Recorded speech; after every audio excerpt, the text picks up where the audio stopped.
സുവിശേഷത്തിൽ വിശ്വസിപ്പിൻ. ഇന്നാകുന്നു സുപ്രസാദ കാലം, ഇന്നാകുന്നു രക്ഷാദിവസം. ഈ രക്ഷാദിവസത്തെ തള്ളിക്കളയാതെ ഈ രക്ഷാദിവസത്തെ ആര് സ്വീകരിക്കുന്നുവോ അവർക്ക് ദൈവവുമായിട്ടൊരു ബന്ധമുണ്ടാകും.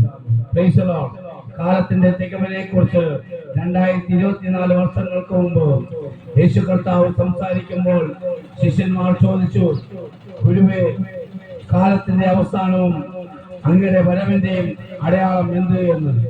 കർത്താവ് പറഞ്ഞു, മഹാകഷ്ടങ്ങളും ക്ഷാമങ്ങളും ഭൂകമ്പങ്ങളും യുദ്ധസൂര്യവും നിങ്ങൾ കേൾക്കും. ചഞ്ചലപ്പെടേണ്ട, അത് അവസാനമല്ല, ഈറ്റുനോവിന്റെ ആരംഭമത്രേ എന്ന്. ഈറ്റുനോവിന്റെ ആരംഭം എന്ന് പറഞ്ഞാൽ ഒരു സ്ത്രീ കുഞ്ഞിനെ പ്രസവിക്കുന്നതിന് മുമ്പ് ഉണ്ടാകുന്ന വേദനയാണ് ഈറ്റുനോവെന്ന് പറയുന്നത്. ഇന്ന് നാം കാണുന്നത് പോലെ ജലപ്രളയങ്ങളും ഭൂകമ്പങ്ങളും ഓഹി, സുനാമി, കൊറോണ വൈറസ്, അങ്ങനെ പലവിധമായിട്ടുള്ള വ്യാധികളും സംഭവങ്ങളും നമുക്ക് കാണുവാൻ തക്കവണ്ണം ഇടയായി.